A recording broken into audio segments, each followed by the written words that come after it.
Vamos, capítulo 4, sección segunda, el ego y la falsa autonomía. Es razonable preguntarse cómo pudo la mente haber inventado al ego. De hecho, esa es la mejor pregunta que puedes hacerte. Sin embargo, no tiene objeto dar una respuesta en función del pasado, porque el pasado no importa, y la historia no existiría si los mismos errores no siguieran repitiéndose en el presente. Ken Wapnick siempre comentaba de estas líneas, que esto fue algo que le dijo Jesús a Helen cuando ella le preguntó a Jesús cómo pudo el hijo de Dios habérsele ocurrido la idea de separación. Y él le dijo esto, si da lo mismo hacerte esta pregunta en función del pasado, lo que importa es que te preguntes por qué ahora lo sigues eligiendo, porque es ahora donde tenemos el poder de elección, igual como lo tuvimos en el pasado y pasado entre comillas, porque en realidad la línea de tiempo es una ilusión, es un solo instante, que ese único instante sigue siendo también una ilusión, pero ese único instante es el que nos permite elegir entre el ego y el Espíritu Santo, entre la separación y el recuerdo de la verdad, de la perfecta unicidad. Así que Jesús nos dice preguntarse por qué se nos ocurrió inventar al ego o la idea de separación. Preguntarse eso es una buena pregunta, pero no tiene razón de preguntársela por el pasado. Lo, lo que hace que esta pregunta tenga sentido es hacerse la pregunta ahora en el presente. ¿Por qué ahora sigo eligiendo al ego? Porque ahora sigo deseando ser especial o estar separado. Voy a repetir estas líneas. Dice, es razonable preguntarse cómo pudo la mente haber inventado al ego. De hecho, esa es la mejor pregunta que puedas hacerte.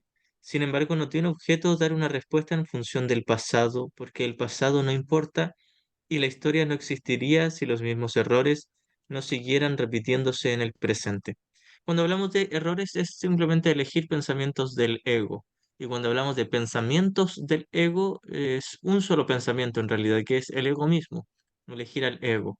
Cuando hablamos de pensamientos del ego no estamos hablando de la forma que adquieran estos pensamientos como palabras, sino del contenido de falta de paz, que en realidad es el contenido del deseo de estar separado. Ese deseo de estar separado, que luego se manifiesta como culpa y luego la proyectamos y se manifiesta como dolor o como placer también, ese pensamiento de separación es el único error. Entonces, cuando Jesús dice repetir los mismos errores, habla en plural, es que en realidad repetimos un solo mismo error, un solo error, pero lo repetimos una y otra vez, de elegir al ego, elegir al maestro equivocado. El pensamiento abstracto es pertinente al conocimiento porque el conocimiento es algo completamente impersonal y para entenderlo no se necesita ningún ejemplo. Aquí está el tema del abstracto, de lo que no tiene forma. Cuando Jesús habla de abstracción, habla de la no forma, lo que es solo contenido. El pensamiento abstracto es pertinente al conocimiento porque el conocimiento es algo completamente impersonal. Y para entenderlo no se necesita ningún ejemplo, es decir, está más allá de todo símbolo. La percepción, por otra parte, es siempre específica y por lo tanto concreta, es decir, tiene forma. En la percepción se perciben formas, incluso si son solo formas mentales y no, al parecer, físicas, siguen siendo formas. Esto se refiere con cosas concretas. Todo el mundo inventa un ego o un yo para sí mismo, el cual está sujeto a enormes variaciones debido a su inestabilidad. También inventa un ego para cada persona a la que percibe, el cual es igualmente variable. Su interacción es un proceso que los altera a ambos porque no fueron creados por el inalterable o mediante él. El inalterable es Dios, y aquí lo pone con I mayúscula. Voy a empezar de la primera línea a explicar algunas cositas. Dice, todo el mundo inventa un ego o un yo para sí mismo, el cual está sujeto a enormes variaciones debido a su inestabilidad. Todos nos identificamos con un ego haciendo referencia a una personalidad, a un personaje, a una historia, a una identidad individual. No, no solo un cuerpo individual, una identidad individual. Todos nos inventamos un ego para nosotros mismos. Y luego Jesús nos dice, "E inventamos un ego para nuestros hermanos, no es que nosotros elijamos al ego por ellos, por nuestros hermanos. Si mi hermano quiere elegir al Espíritu Santo, yo no puedo hacer que él elija al ego, pero se refiere a que yo tengo mi propia interpretación de mi hermano y tengo una interpretación distinta para cada uno de mis hermanos porque todavía los veo separados, diferentes, y me tomo en serio esa separación, esa diferencia, esa pluralidad. No sé, a esto se refiere con que inventamos un ego para cada uno de nuestros hermanos. No es que yo controle el ego o la mente de mi hermano, es que yo controlo mi manera de interpretarlo y le he dado una interpretación distinta a cada uno de mis hermanos y he olvidado que todos somos el mismo Cristo. También inventa un ego para cada persona a la que percibe, el cual es igualmente variable. Todos los egos, podríamos decir, o las identidades individuales son variables porque constantemente cambian de un tipo de miedo a otro, del placer al miedo o al dolor, pero es todo lo mismo. Ahora, en este caso, también como en secciones anteriores, Jesús podríamos decir que está hablando de un yo individual como una mente tomadora de decisiones, que este también es variable porque cambia de un sistema a otro. Incluso dentro del mismo ego también es variable, cambia de estados de ánimo, de carácter, de conducta, etcétera. Todo aquí es variable, todo va cambiando. Tal como el día acá en Santiago. Estuvo lloviendo en la madrugada hasta la mañana, después amaneció nublado, después salió un ratito el sol, hizo calor, después se volvió a nublar, se puso a llover con truenos y relámpagos y después se despejó todo con un tremendo sol con calor. Así de cambiantes somos todos nosotros.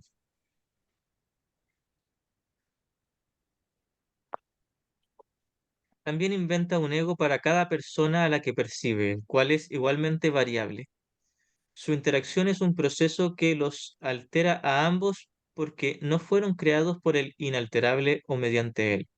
La interacción que tenemos no es que uno tenga el poder de cambiar al otro, es que yo mismo proyecto en el otro y creo que la otra persona puede influirme o hacerme cambiar, pero en realidad soy yo el que decide esos cambios en mi mente. Entonces, no es que la interacción de por sí altere mi mente, es que yo en esta interacción proyecto culpa y yo mismo altero mi mente, pero mi experiencia es como si cada uno alterara al otro, pero no puedo. No se puede hacer esto. Intento explicar muy bien esta línea porque si no, nos podemos valer de esta línea para justificar el hecho, la creencia de que los demás pueden influir en nuestra paz. Porque uno dice, es que aquí Jesús lo dijo. Cuando interactúan, cada uno influye en el otro. Pero no se debe tomar literal esta línea. Es que experimentamos como si nos alteráramos los unos a los otros, pero es que realmente lo que hacemos es proyectar culpa los unos a los otros. ¿Alguien quería hablar? ¿O se les prendió el micro a alguien? Hola Elizabeth, feliz instante. Ya, voy a levantar la mano, escribir lo que le acomode más.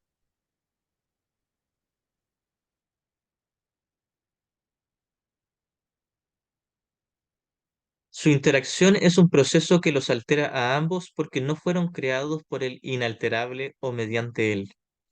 Es importante darse cuenta de que esta alteración ocurre con igual facilidad tanto si la interacción tiene lugar en la mente como si entraña proximidad física. Entonces aquí Jesús nos dice que en realidad la relación especial no está entre los cuerpos. Puede ser que alguien no tenga una interacción física, que no esté cerca como para conversar o no se llamen por teléfono ni nada, pero la relación sigue estando solo en la mente. Es en la mente donde se da la interacción. Muchas veces uno se pregunta, ¿y cómo yo voy a perdonar a aquella persona que ya no me habla y no me toma en cuenta y me bloqueó de todas las redes sociales? ¿Cómo yo voy a perdonar a esa persona o cómo me va a perdonar? Primeramente, no es la otra persona la que me tiene que perdonar a mí para yo estar en paz. Segundo, soy yo quien tiene que perdonar y cuando hablamos del perdón hablamos del verdadero perdón, el perdón que reconoce que no hay nadie ahí que me haya dejado de hablar. Y todos seguimos siendo un solo ser en el cielo, así que no tengo que esperar que otra persona cambie. Y es esencial que este cambio es solo mi mente. No tengo que esperar a encontrarme con alguien en la calle o que me llame por teléfono, yo llamarle o yo escribirle o hacer algo, una interacción en el nivel de la pantalla. Porque el problema nunca estuvo en la pantalla, estaba en la butaca. El problema no estaba en la película, estaba en el espectador de la película. Así que solo en la mente donde se tiene que resolver. Por eso que Jesús nos dice que aquí parecieran como si se alteraran el uno al otro, porque en realidad proyectan culpa el uno al otro, pero esta interacción de proyección en realidad es solo en el nivel de la mente. No, no necesariamente tiene que conllevar una interacción física. Pasa lo mismo como cuando alguien tiene un conflicto con alguien que ha fallecido. Uno dice, no sé, mi abuelito falleció, yo tenía un miedo, un resentimiento, una culpa con respecto a él y no pude pedirle perdón o perdonarme o, o perdonarle. Y entonces Jesús nos dice, la relación que tenías con tu abuelito no estaba entre los cuerpos, estaba en tu mente. Y es en tu mente donde o bien le condenas o le perdonas, o también o bien te condenas a ti o te perdonas a ti. Así que todo el trabajo es en la mente. No tengo que esperar a ver físicamente a alguien, ni llamarle por teléfono, ni esperar a que reencarne mi abuelito como un bebé para yo contactarlo y poder conversar con él. El perdón no tiene que ver con las formas, sino con una decisión en el contenido de la mente.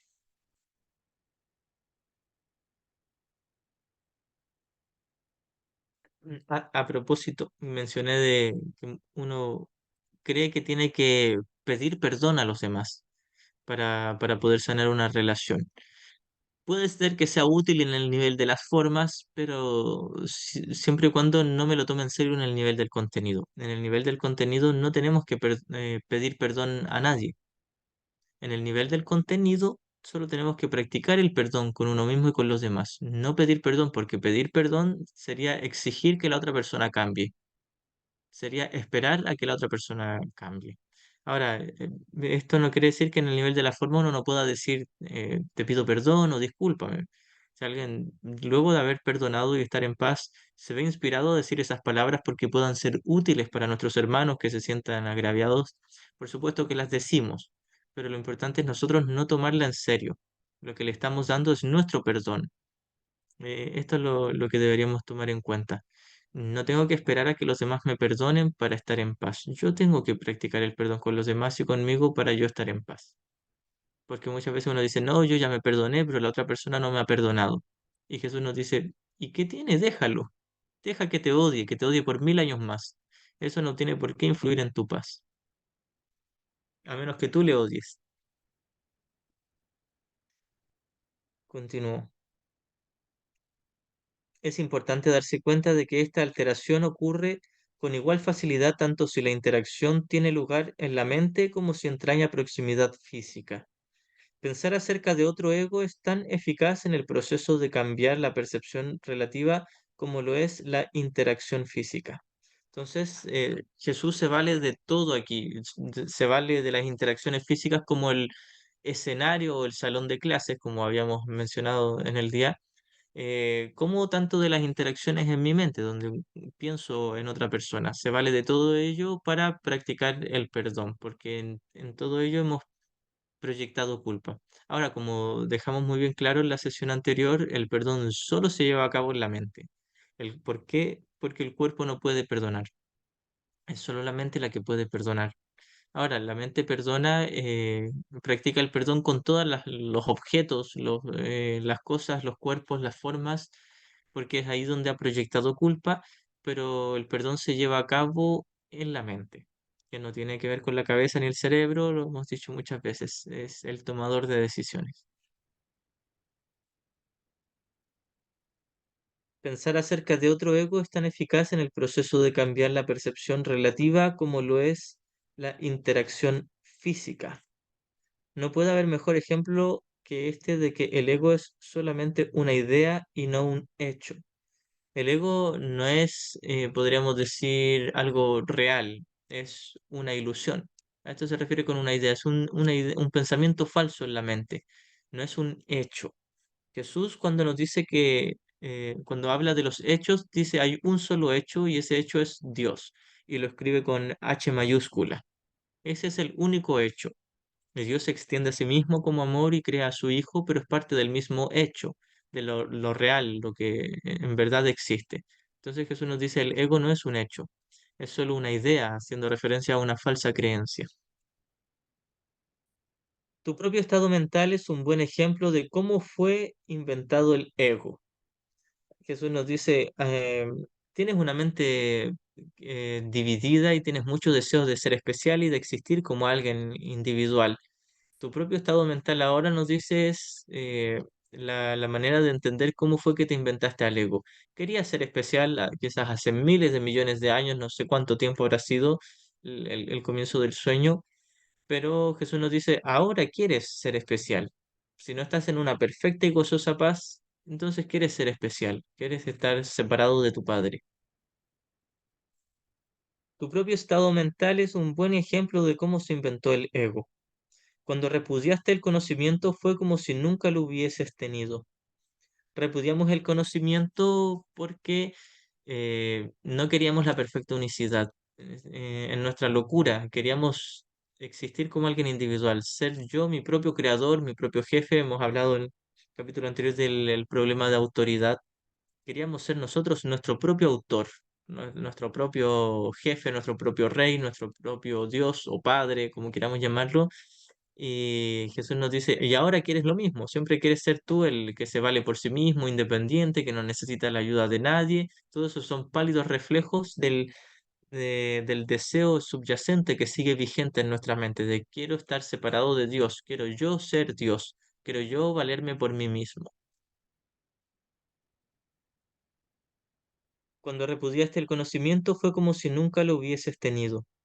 Esto es tan evidente que basta con que lo reconozcas para constatar que eso es lo que en realidad ocurre.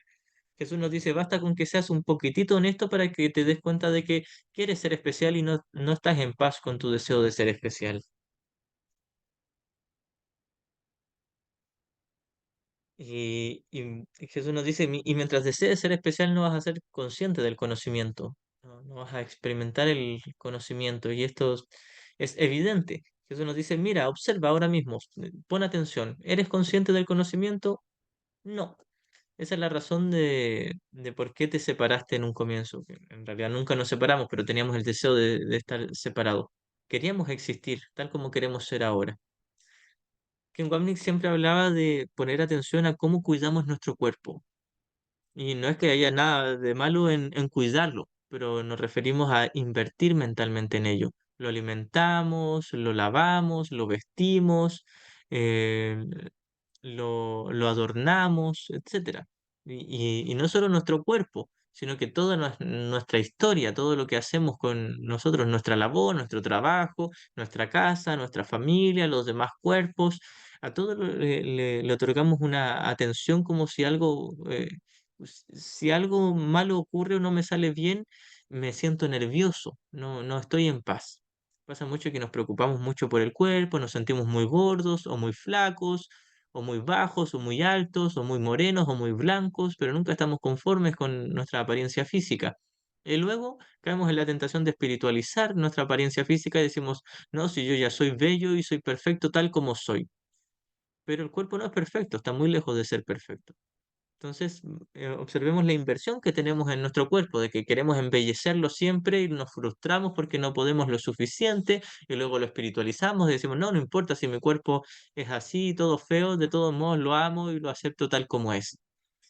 Pero si realmente creo que es algo feo, nunca lo voy a aceptar tal como es. Siempre voy a estar en cierto conflicto con mi apariencia, incluso si lo espiritualizo o lo niego. Y digo, no, yo me siento bien y practico el autoamor y estoy muy satisfecho y conforme de tal como soy. Y Jesús nos dice, hermano, eso es imposible. Mientras creas ser un cuerpo, nunca vas a estar satisfecho con lo que crees que eres. Solo en tu identificación con el Cristo vas a poder en verdad estar satisfecho.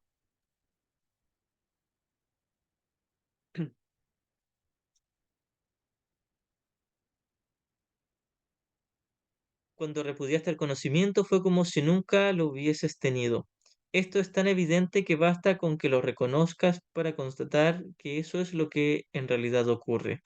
Y si eso ocurre en el presente, ¿por qué habría de sorprenderte que hubiese ocurrido en el pasado? Jesús nos dice, ¿por qué te sorprende que el hijo haya decidido separarse de su padre? A pesar de que es una decisión acerca de algo imposible, nunca se separó. ¿Por qué te sorprende ese deseo del hijo si ahora tú eres el hijo que sigue deseando eso mismo? Entonces Jesús nos dice que no te sorprenda por qué lo decidiste en el pasado. El pasado es una ilusión. Ahora lo estás decidiendo y podrías volver a elegir. Asombrarnos ante lo inusual es una reacción comprensible, pero asombrarnos ante algo que ocurre con tanta frecuencia no lo es en absoluto. Entonces Jesús nos dice, bueno, si fuese un caso único y excepcional que ocurrió una sola vez, por supuesto, asombrémonos, pero lo haces a cada segundo. ¿Por qué te asombras de algo que lo repites y lo repites y lo repites? No es algo nuevo, no es algo inusual. No olvides, no obstante, que la mente no tiene por qué operar así, aunque así es como opera ahora. Entonces muchas veces uno se excusa, decir, es que llevo tantos miles de años en el ego, no me puedo ahora salir del ego. Y Jesús nos dice, hermano, no tiene por qué ser así, podría salirte ahora inmediatamente y para siempre, si quisieras. Y si no quieres, no pasa nada, pero al menos reconoce que ese es el estado en que estás ahora y el estado en el cual depositaste tu fe, el estado que deseas ahora. No puedo estar en un estado mental que yo no desee. Si estoy en el ego es porque deseo el ego, si estoy en el Espíritu Santo es porque deseo el Espíritu Santo. De hecho, esta es la forma muy fácil de saber qué es lo que estamos deseando. Y no hablo de cosas concretas en el mundo físico, hablo de una sensación en el contenido de la mente. Si estoy en paz es porque he deseado la paz de corazón. Si tengo miedo es porque deseo el miedo de corazón. Esto es la forma fácil de saber qué maestro estamos eligiendo. Y ahora dentro de esto hay que ser minuciosos porque muchas veces confundimos el placer con la paz. No olvides, no obstante, que la mente no tiene por qué operar así, aunque así es como opera ahora. Es decir, no olvides, hermano, nos dice Jesús, que podrías elegir al Espíritu Santo, pero por ahora estás prefiriendo el ego. Piensa en el amor que los animales sienten por sus crías y en la necesidad que sienten de protegerlas. Eso se debe a que las consideran parte de sí mismos. Nadie repudia lo que considera parte de sí mismo. Es decir, como estamos tan identificados con el ego, lo vemos como algo parte de nosotros. Por lo tanto, no vamos a repudiar al ego mientras estemos identificados con él. Nadie repudia lo que considera parte de sí mismo. La manera en que reaccionas ante tu ego es similar a cómo Dios reacciona ante sus creaciones, con amor, con protección y con caridad. Hay otros pasajes donde Jesús nos dice que no podemos sentir amor por el ego. Por supuesto, si el ego es falso, no se puede amar lo que no está ahí, pero podemos autoengañarnos. Entonces Jesús nos dice que nosotros reaccionamos ante el ego como si fuera nuestro tesoro, lo más preciado, con amor, con protección. Eh, Tapamos todos los ataques para cubrirlo. Es decir, cada vez que alguien nos dice que estamos en el ego, nos defendemos, decimos, no, como yo, y lo protegemos para conservarlo. Esto es lo que queremos hacer secretamente. Jesús nos dice, fíjate bien cómo defiendes tu ego y tu identidad individual, tu especialismo, porque así vas a tomar contacto con tu deseo por existir como alguien especial, individual. Cuando nos damos cuenta de cómo, y esto se ve reflejado en el cuerpo, cuando nos damos cuenta de cómo defendemos nuestro cuerpo, y no quiere decir nuevamente que defender el cuerpo sea algo malo, es neutro, pero la inversión mental que tenemos en defender el cuerpo es tan grande por la sencilla razón de que estamos identificados con un yo individual, un yo especial, que luego nos lleva a identificarnos con el cuerpo. Entonces es esencial tomar el peso, tomar contacto, observar cuán identificados estamos con el ego y su sistema de pensamiento de separación, de pecado, culpa y miedo. Por eso es que Ken Wapnick decía que no hay que tomarse a la ligera el ego. De hecho, no recuerdo en qué libro, decía que él por lo general recomendaba que para llegar a estar listo a estudiar un curso de milagros, primero hay que haber tenido un bagaje espiritual, de haber pasado o por alguna religión o por algún camino espiritual o la nueva era o algo anteriormente haber tenido terapia psicológica para más o menos tantear de qué se trata el ego y la resistencia. para tener un respeto sano por el ego, decía, no es que literalmente hay que respetar al ego, es una ilusión, pero se refería a que más o menos estar al tanto de que voy a tener mucha resistencia y de que tengo mucha inversión en mi individualidad. Y entonces vamos a estar más o menos preparados para comenzar a estudiar el curso, a entenderlo. Porque si yo quizás nunca he tenido otro camino espiritual y comienzo mi proceso espiritual con un curso de milagros.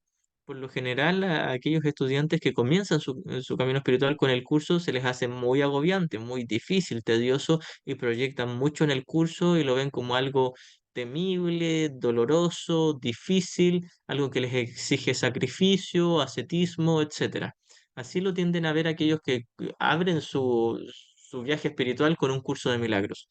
Por eso que en Webney decía, prueba otras cosas que sean un poquito más duales para que ablandes un poquitito tu mente, porque el curso quizás te va a parecer muy, muy radicalmente no dualista. Mm. Y claro, se me Ujú. hace ya como varias clases que estoy pensando que es como poder identificar al ego es simplemente es una práctica total en la abstracción, en el razonamiento abstracto, porque uno no puede dejar nada afuera. Es decir, uno tiene que, lo que sería para el mundo como negar todo lo que aprendiste. A mí me gusta, ay, tengo una frase acá, si me permites, es de René Descartes, que me gusta y dice, para alcanzar la verdad es necesario una vez en la vida desprenderse de todas las ideas recibidas y reconstruir de nuevo y desde los cimientos todo nuestro sistema de conocimientos. Eso me hace mucho sentido porque si uno comienza de a poco, se va a ver abrumado.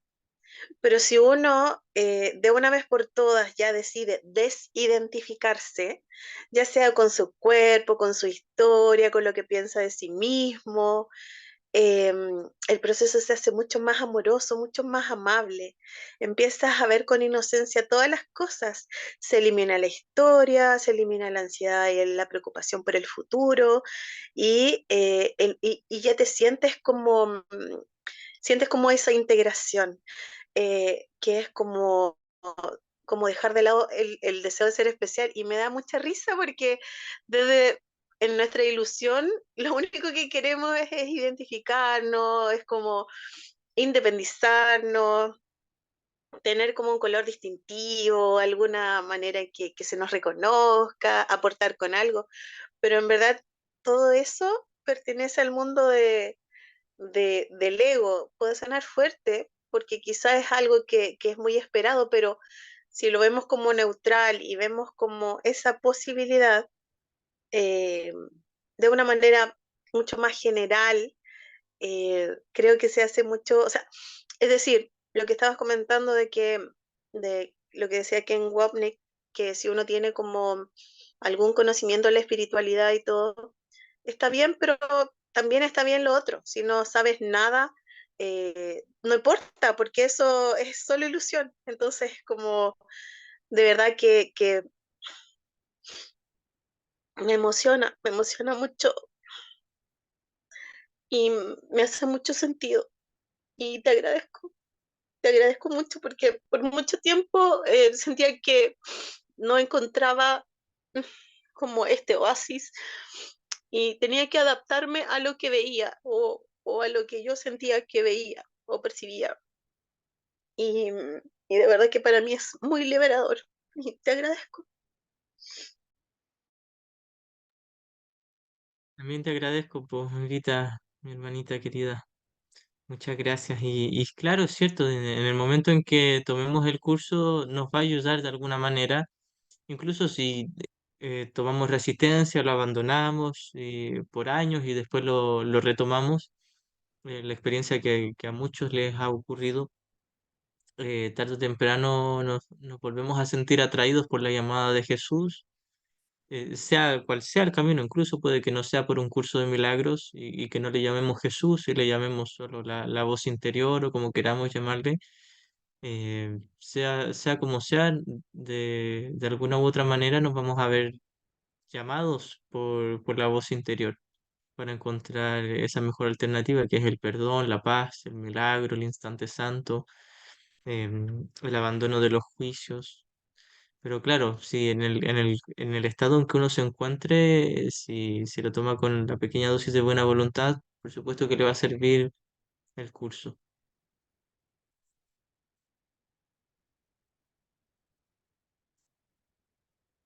Ya, muchas gracias. Voy a continuar con la lectura.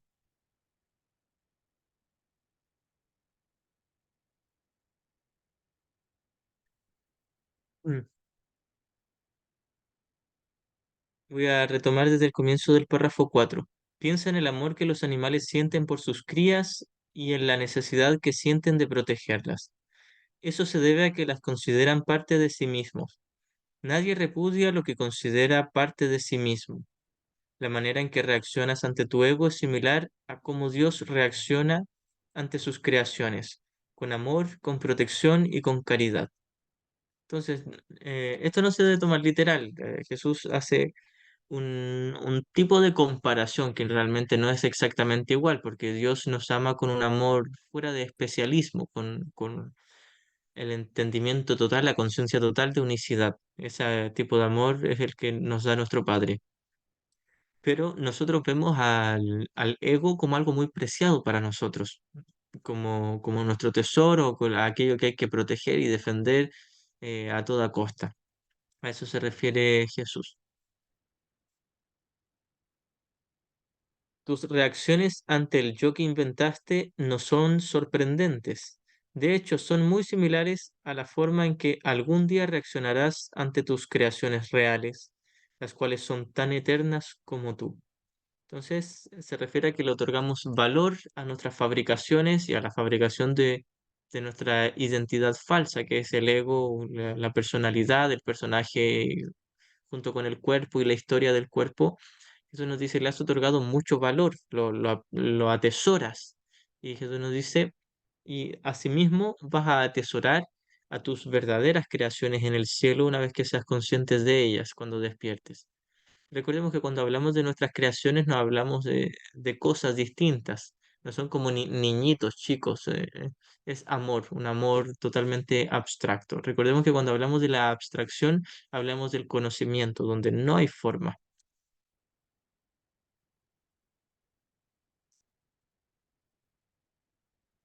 No es cuestión, por lo tanto, de cómo reaccionas ante el ego, sino de lo que crees ser. El hecho de que me he identificado con el ego, me he identificado con algo falso.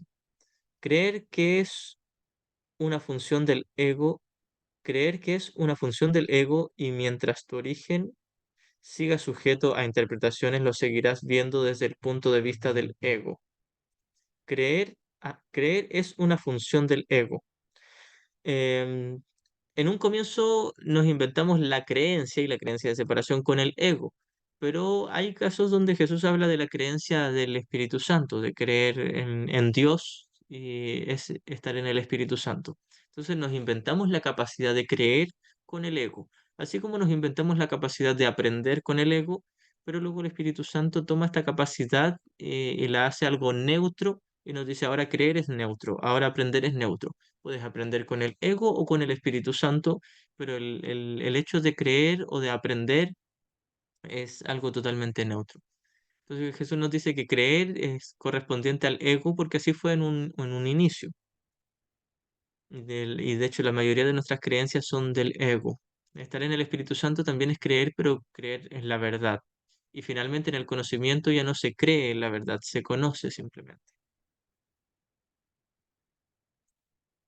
Creer es una función del ego y mientras tu origen siga sujeto a interpretaciones, lo seguirás viendo desde el punto de vista del ego. Cuando el aprendizaje deje de ser necesario, simplemente conocerás a Dios. La creencia de que hay otra forma de percibir es la idea más sublime de que es capaz el pensamiento del ego. Cuando hablamos del pensamiento del ego, aquí en este caso se está hablando del tomador de decisiones. Cuando el tomador de decisiones considera otra forma de pensar, eso es lo máximo que puede optar aquí. Esto se debe a que dicha idea reconoce, aunque sea mínimamente, que el ego no es el ser. Es decir, cuando cuestionamos nuestro sistema de pensamiento, al menos comenzamos a reconocer que el ego no es nuestra verdadera identidad o que no es la realidad, que tiene que haber algo más. Socavar el sistema de pensamiento del ego no puede sino percibirse como un proceso doloroso, aunque no hay nada que esté más lejos de la verdad. Entonces Jesús nos dice, el deshacer el ego no, en deshacer el ego no puede haber dolor. Sin embargo, por lo general tú lo experimentas como algo doloroso porque estás muy identificado con el ego y crees que estás deshaciéndote a ti mismo. Esto nos dice el maestro.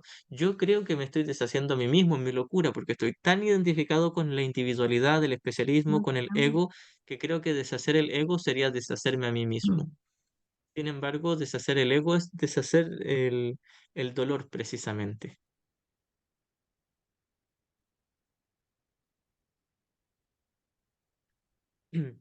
Socavar el sistema de pensamiento del ego no puede sino percibirse como un proceso doloroso, aunque no hay nada que esté más lejos de la verdad. Los bebés gritan de rabia cuando se les quita un cuchillo o unas tijeras, a pesar de que si no se hiciera podrían lastimarse. Entonces, claro, cuando un bebé toma un cuchillo o unas tijeras, por supuesto que hay que quitárselas porque no controlan bien la parte motriz y se pueden hacer daño, al menos aquí dentro del mundo. Por supuesto, en el Cristo en ellos no se puede dañar. Pero Jesús ocupa esto como un ejemplo, haciendo referencia a que nosotros nos aferramos al ego y cuando se nos pide que nos desprendamos del ego, nos aferramos a él y decimos, no, es mi cuchillo, mi tijera, es mi juguete, es mío, no quiero desprenderme de ello. Incluso si mantenerlo me está causando dolor, aún así no quiero desprenderme de ello. Los bebés gritan de rabia cuando se les quita un cuchillo o unas tijeras, a pesar de que si no se hiciera podrían lastimarse. En este sentido, todavía eres un bebé. O sea que nosotros que estamos tan identificados con el especialismo y no queremos soltarlos, y no queremos soltarlo, todavía somos bebés. No tienes una idea clara de lo que es el verdadero instinto de conservación y probablemente decidirás que necesitas precisamente lo que más daño te haría. Entonces todavía no sé qué es lo que más me conviene. Pienso que me conviene más el ego que el Espíritu Santo y por eso es que me quedo con el ego. Todavía le otorgo valor, todavía considero que me beneficia en algo. Cuando nos demos cuenta de que el ego no nos beneficia en absolutamente nada, entonces lo soltamos. Sin embargo, tanto si lo reconoces ahora como si no, has acordado cooperar en el empeño por llegar a ser inofensivo y servicial, atributos estos que son inseparables. Jesús nos dice, en algún nivel de tu mente hiciste un compromiso por despertar, incluso si ahora no lo puedes recordar. En ese mismo instante que se produjo la idea de separación, Dios nos dio la respuesta. Podríamos decir que una parte de nosotros aceptó ya esa respuesta, pero hay una parte de nosotros también que no la ha aceptado del todo. Sin embargo, sigue vigente en la parte correcta de nuestra mente o el Cristo en nosotros que realmente decide y desea estar en el cielo. Pero para llegar a tomar contacto con o la parte correcta de nosotros, voy a explicar luego dos contextos acerca del término Cristo. Pero para llegar a tomar contacto con el deseo del Cristo en nosotros, tenemos que atravesar el deseo del ego de mantener el especialismo. Tenemos que atravesar todas las capas de falso deseo por la verdad, el deseo por la mentira y luego llegar al verdadero deseo por la verdad. En el curso se ocupa el término Cristo en dos ámbitos. El primero es como el Hijo despierto en el cielo, en el conocimiento, solo en el conocimiento. El segundo es la mente correcta, que no es el conocimiento. Jesús muchas veces habla del Cristo como la mente correcta, como la parte de nosotros que sí desea identificarse con el ser, que es el Cristo mismo. Adelita dice, Itzaro, ¿puedes explicar un poco más aquella línea 9 del párrafo 4? ¿A qué aprendizaje se refiere? Línea 9 del párrafo 4. Cuando el aprendizaje deje de ser necesario, simplemente conocerás a Dios. Aprender sobre el perdón, sobre el Espíritu Santo. aprender este curso no como teoría, sino como contenido, como experiencia. Una vez que aprendemos a perdonar y lo hemos perdonado todo, Dios nos despierta en el conocimiento, entonces ya no hay que aprender ni perdón, ni milagro, ni instante santo, porque ahí no se necesitan en el cielo. En el cielo el aprendizaje se vuelve indispensable, inútil. No, no hay nada que aprender en el cielo. Por eso es que en la intro Jesús nos dice que el amor está más allá de lo que se puede aprender. Entonces, lo máximo que uno puede aprender es la salvación o es la mente sanada. Aprender a mirar a través de la faz de Cristo, o sea, de la visión de Cristo y ver la faz de Cristo, ver el mundo real. Esto es lo máximo que se puede aprender y hasta ahí nomás nos llega el aprendizaje. El aprendizaje nos lleva hasta la iluminación, pero el conocimiento está más allá de lo que se puede aprender. Ok, gracias. Igualmente.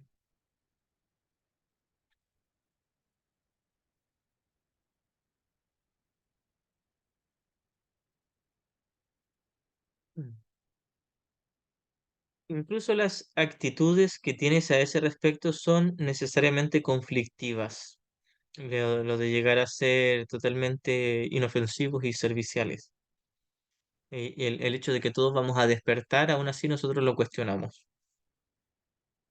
Incluso las actitudes que, incluso las actitudes que tienes a ese respecto son necesariamente conflictivas, puesto que todas las actitudes están basadas en el ego. Esto, sin embargo, no siempre será así. Ten paciencia mientras tanto y recuerda que el desenlace es tan seguro como Dios. Así que muchas veces uno se cuestiona, ¿y qué pasa si nunca me ilumino? O si me muero y no alcanzo a iluminarme, ¿podré recordar en la siguiente vida sobre el perdón y la práctica? Y Jesús nos dice, da lo mismo eso. Lo importante es que ahora, en el presente, quieras quedarte conmigo. Y si mañana se te olvida, yo voy a seguir aquí para recordártelo, nos dice Jesús. Así que la respuesta siempre está ahí en el interior, en nuestra mente. Por eso es que uno siempre se cuestiona, ¿todos irán a despertar o yo mismo seré capaz de despertar? Y Jesús nos dice, sí, y ya todos despertaron hace mucho tiempo y en la realidad nunca se durmieron. Algo que no podemos entender si al parecer estamos experimentando el sueño. Jesús nos dice que en la realidad, en la eternidad, nunca ocurrió nada, ni error ni corrección. Eso está más allá de lo que se puede entender. Solo aquellos que tienen una sensación real y duradera de abundancia pueden ser verdaderamente caritativos. Aquí hace referencia a aquellos o maestros avanzados o iluminados que están en una genuina paz, en la paz del Espíritu Santo. Solo aquellos pueden ser verdaderamente caritativos. Hemos dicho que nunca estamos hablando de dinero, de comida o de posesiones. Cuando hablamos de caridad hablamos de perdonar. Esto es el milagro. Eh, es muy importante entender que todos los conceptos que ocupamos acerca de la corrección son solo en el nivel de la mente. Cuando hablamos de misericordia, caridad, perdón, milagro, instante santo, es solo en el contenido de la mente. La visión de Cristo, solo en el contenido de la mente. Porque es muy tentador confundirlo con las actitudes. Y uno dice, esto que estamos en lo que estamos ahora es un instante santo. Y el instante santo no tiene que ver con lo que está ocurriendo ahora. Tiene que ver con si yo elijo al Espíritu Santo en mi mente, si quiero perdonar. Eso es un instante santo. Muchas veces creemos que cuando algo me resultó bien, eso es un instante santo. Y Jesús nos dice, ¿y qué cosa es que te resulte bien o que te resulte mal? ¿Qué cosa es bueno o qué cosa es malo? Todo aquí es neutro. Cuando uno juzga algo como que salió bien y sigue siendo igual a como si hubiese salido mal, es todo lo mismo, pero uno juzga algo como que resultó bien, y uno dice, esto es un milagro o es un instante santo. Y Jesús nos dice, hermano, no estás entendiendo lo que es el milagro o el instante santo. El milagro no excede la función del perdón. Y el perdón no es en los cuerpos, es solo en tu mente. Solo aquellos que tienen una sensación real y duradera de abundancia pueden ser verdaderamente caritativos. Aquellos que han sanado por completo su mente pueden tener la capacidad de extender esta sanación a sus hermanos. Y extenderla es solo dar ejemplo. Esto resulta obvio cuando consideras lo que realmente quiere decir ser caritativo. Para el ego, dar cualquier cosa significa tener que privarse de ello. Esta es la diferencia entre la visión del ego y la del Espíritu Santo. El ego cree que solo las formas son reales, entonces todo lo que puede dar son formas. Entonces cada vez que da algo lo está perdiendo y eso es cierto en el mundo. Pero Jesús nos dice, no, todo lo que puedes dar es en tu mente y es en tu mente donde das o condenación o perdón y eso es lo que te estás dando a ti mismo. No te desprendes de lo que das. Si das amor, te lo das a ti, si das condenación, te la das a ti. No porque realmente puedas condenar a los demás o condenarte a ti, sino porque les estás juzgando y viendo equivocadamente y por lo tanto te verás equivocadamente a ti mismo.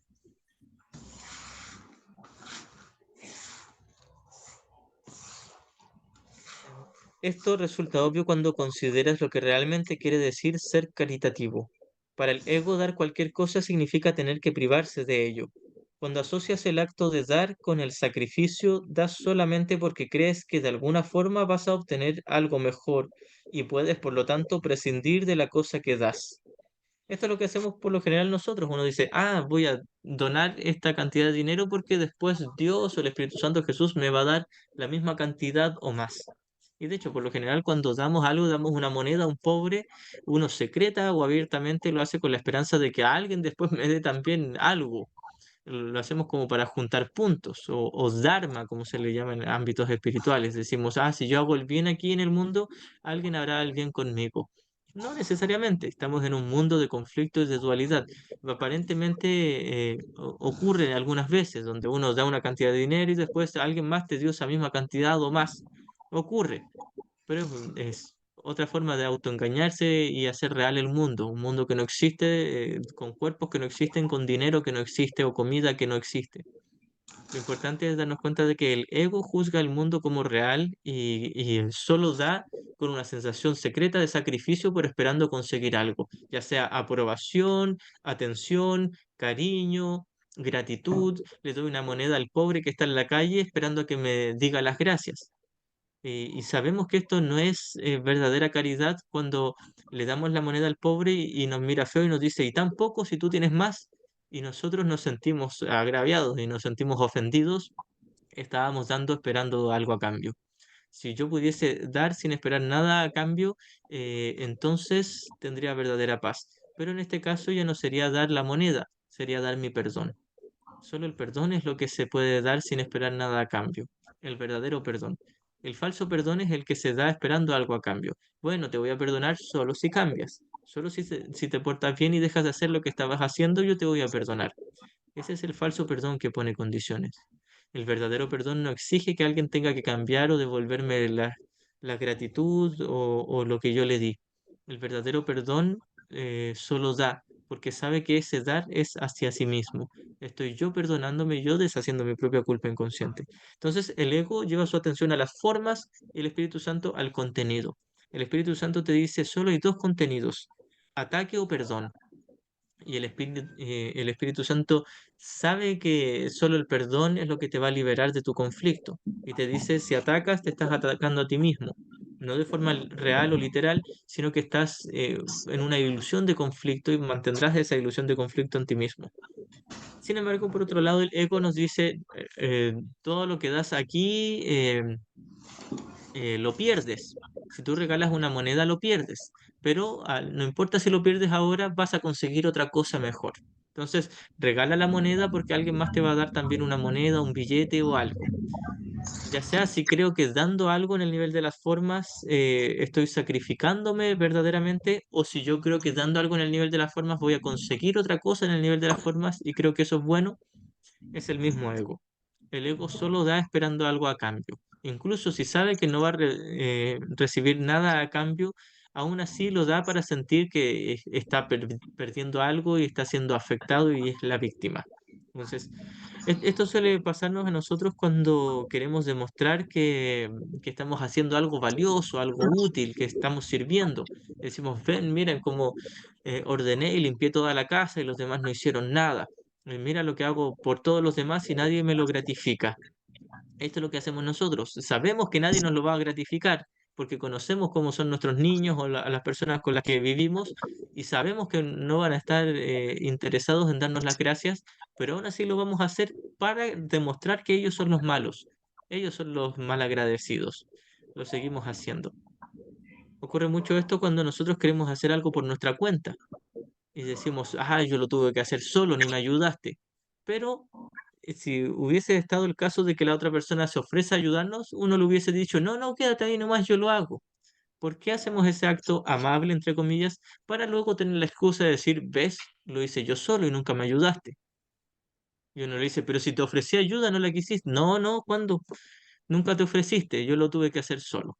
Solemos hacer eso, ¿por qué? Porque deseamos constantemente ser la víctima y demostrar que nosotros somos los que se sacrifican, los mártires, que fuimos tan buenos y el mundo nos trata tan mal. Nos fascina ese papel. Nos revolcamos como chancho en el barro en ese papel, hasta que nos damos cuenta de que no es paz y no estamos consiguiendo nada con eso.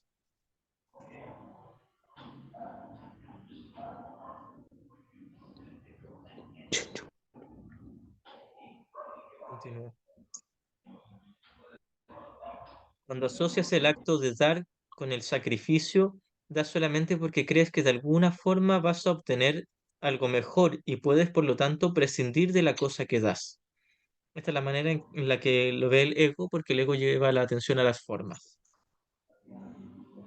Dar para obtener, entre comillas, es la ley ineludible del ego. Te doy cariño para que tú me des cariño, te doy atención para que tú me des atención, te doy regalitos para que tú me des regalitos. Es una ley ineludible del ego, que siempre se evalúa a sí mismo en función de otros egos. El ego se evalúa a sí mismo, en realidad es el tomador de decisiones que se evalúa a sí mismo en función de los otros tomadores de decisiones que han elegido a su ego probablemente.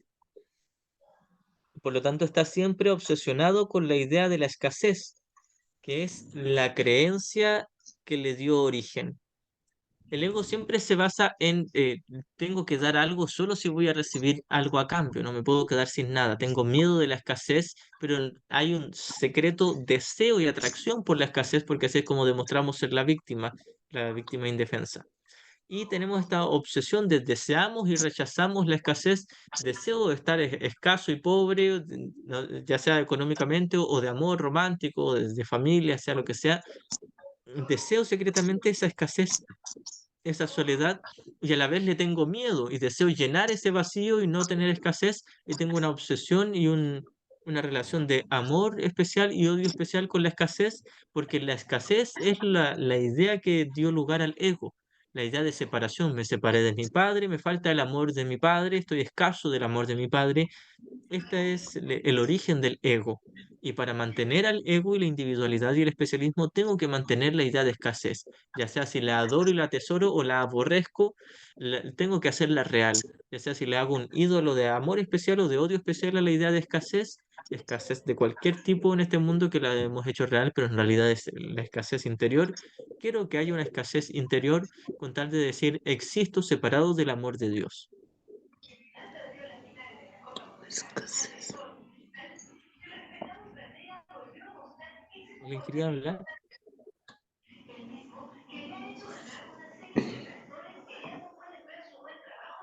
Si alguien quiere hablar, puede hablar.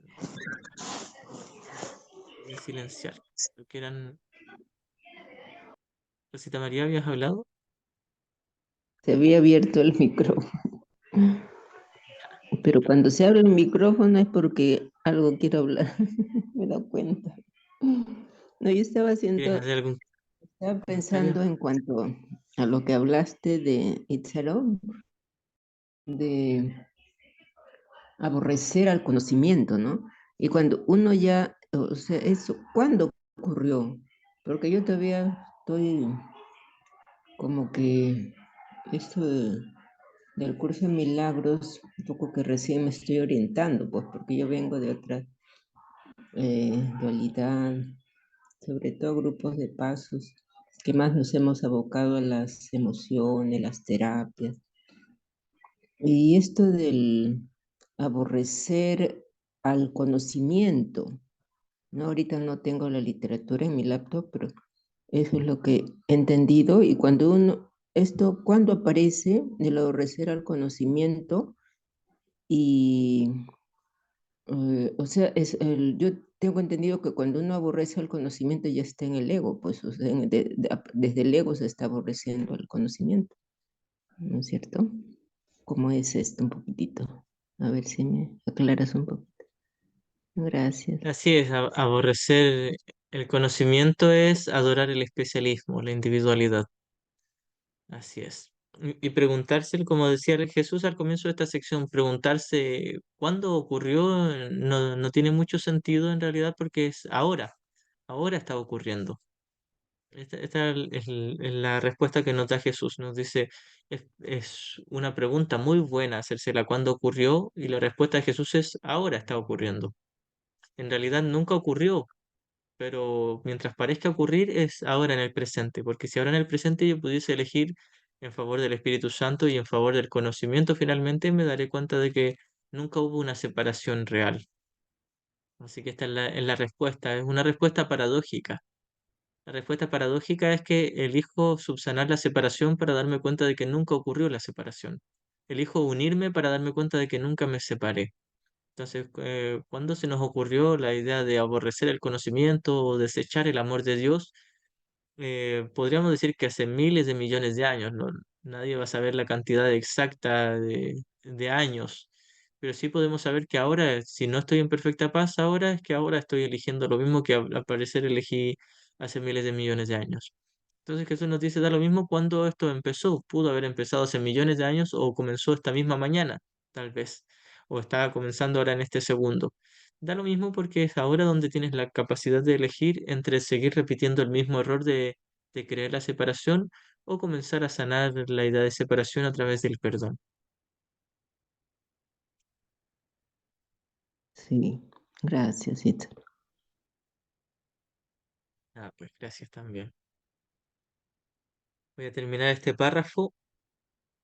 Se nos pasa rápido la hora. Su percepción de otros egos como entes reales no es más que un intento de convencerse a sí mismo de que él es real. Aquí, en todas estas líneas, Jesús nos habla como si el ego pensara y el ego tomara decisiones, pero somos nosotros como tomadores de decisiones que nos hemos identificado con el ego y vemos a los demás como otros egos para secretamente conservar nuestro propio ego. El amor propio, entre comillas, desde el punto de vista del ego, no significa otra cosa que el ego se ha engañado a sí mismo creyendo que es real y por lo tanto está temporalmente menos inclinado a depredar. Esta es la ilusión que nos damos nosotros. Jesús nos dice, lo que tú crees que es amor propio es amor a tu propio ego, a tu personaje, a lo que tú crees ser y no al Cristo. Porque el verdadero amor propio es amar al prójimo, porque es ahí donde te vas a encontrar a ti mismo.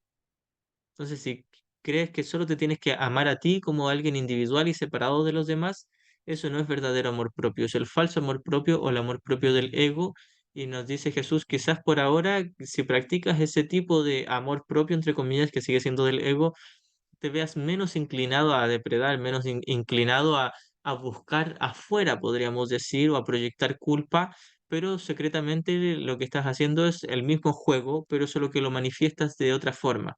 Lo manifiestas como que ahora estás más maduro espiritualmente y ya no dependes tanto de los demás, y ya no les exiges tanta atención, pero lo que estás haciendo es simplemente esconder el mismo problema de que crees ser un yo individual y ese fue el origen de todos los demás problemas. Es por eso que uno, por lo general, cree que tiene que amarse a sí mismo para que los demás lo amen, o tiene que amarse a uno mismo primero y después amar a los demás. Y Jesús nos dice, bueno, el camino es distinto. Tienes que practicar el perdón con todos tus hermanos. Es así como vas a realmente llegar a amarte a ti mismo.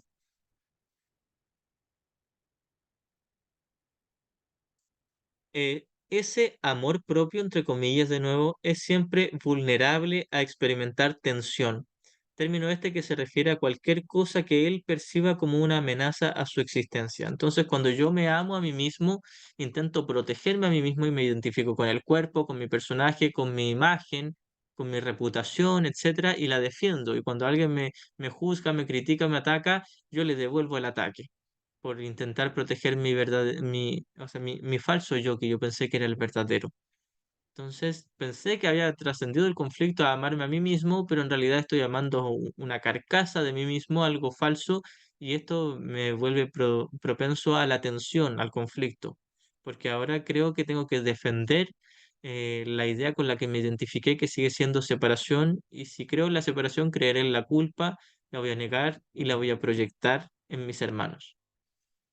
Así que da lo mismo si yo idolatro a los demás egos o al mío, es decir, idolatro a los demás cuerpos o al mío, o a los personajes o al mío, pero los sigo viendo como individuales. Jesús nos dice, es lo mismo, la misma trampa, todavía crees estar separado.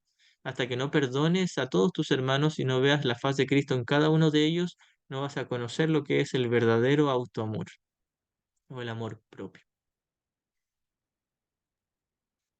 Itzaro, Ya. y Ujú. eso que creo que en la Biblia aparece, ama al prójimo como a ti mismo, pues ahí no está implícito el perdón.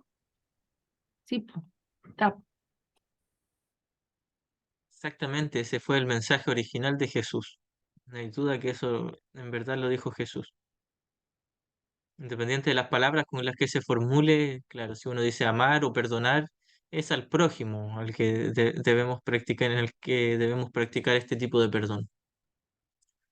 Y aquí viene la pregunta muy válida y cuando yo me siento culpable, ¿a quién debo perdonar? Ah, uno, por supuesto, si yo me siento culpable, practico el perdón conmigo, pero tengo 8.000 millones de otras personas en las que he proyectado culpa, así que hay harta pega, como decimos acá, hay harto trabajo.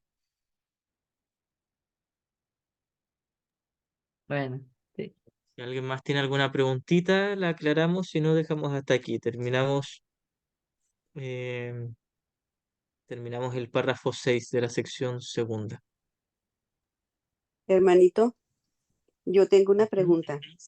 En el ejemplo Dale. que pusiste que es un ejemplo cotidiano del día a día de la limpieza, ¿cuál es el proceso de perdón? Como que no lo tengo muy claro. Por un lado, he aprendido que debo de reconocer que lo que en este caso, este ejemplo en específico, lo que mi familia hizo o no hizo, que es cooperar con la limpieza de la casa, no está justificado ese pensamiento que yo los estoy juzgando, sino que lo que debo de reconocer es mi decisión por haber pensado que yo estoy y he escogido al ego al yo evaluarlos. Ese es el proceso de perdón y es lo que le debo de entregar al Espíritu Santo. Y esto se puede explicar de distintas maneras. Eh, podríamos verlo de esta manera. Lo importante es el propósito que le hemos dado a las cosas. Ocupé el hacer el aseo en la casa con el propósito de victimizarme y condenar a los demás, demostrar que los demás son los malos y yo soy el bueno.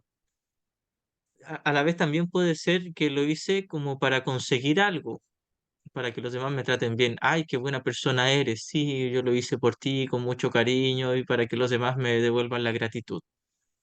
O a la vez para esperando a que no me devuelvan la gratitud y para tener una excusa de decir qué ingratos son, qué malos son conmigo.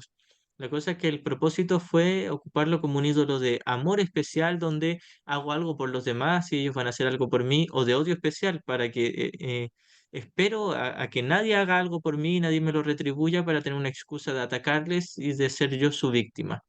Cuando miramos ese propósito, el propósito que le hemos dado al aseo en la casa y el propósito que le hemos dado a todas las cosas aquí en el mundo, todo lo que hacemos aquí en el mundo, en un comienzo lo hacemos con el ego, esperando gratificación de los demás o agradarles o gustarles o esperando a que nos devuelvan un ataque. Y cuando miramos ese propósito nos damos cuenta, ah, lo hice con el propósito de conservar el especialismo, el conflicto y la guerra, o de recibir amor especial, o de sustituir el amor de Dios, o de proyectar culpa, pero no me dio paz. Y ahora puedo cambiar el propósito. Y ahora puedo hacer el aseo con el propósito de mirar mis proyecciones o mis ídolos y mis intentos de sustituir el amor de Dios con la atención que esperaba me dieran para mirar eso y soltarlo. Y esto sería lo mismo que entregárselo al Espíritu Santo, decidir que no es, ya no es lo que quiero, Ya no quiero proyectar culpa ni quiero ser ídolos, quiero perdonar. Entonces ahora podemos ocupar el hacer aseo para practicar el perdón. No porque al hacer aseo estés de por sí practicando el perdón. Hacer el aseo es algo neutro, pero antes lo hicimos con el ego y ahora lo podemos hacer con el Espíritu Santo, viendo nuestras proyecciones y soltándolas. Sí, Y así gracias, con todo. hermanito. Ujú, gracias. Me faltaba Igualmente. identificar el propósito, o sea, concientizar en el propósito. Muchas gracias. Y gracias igualmente. Y es muy tentador espiritualizar el propósito, decir, no, yo jamás lo haría esperando algo a cambio, lo hice por puro amor. Cuando nos notemos haciendo esas evaluaciones de nosotros mismos, de soy muy bueno, realmente lo hice con cariño, tenemos que sospechar de nosotros mismos. Las 24 horas hay que sospechar de nosotros mismos, sinceramente. Gracias. Sí, gracias a ti, hermanita. Ya pues, dejamos hasta aquí esta sesión. Nos encontramos mañana, sí, todavía nos queda un día de la semana. Mañana nos encontramos. Muchas gracias.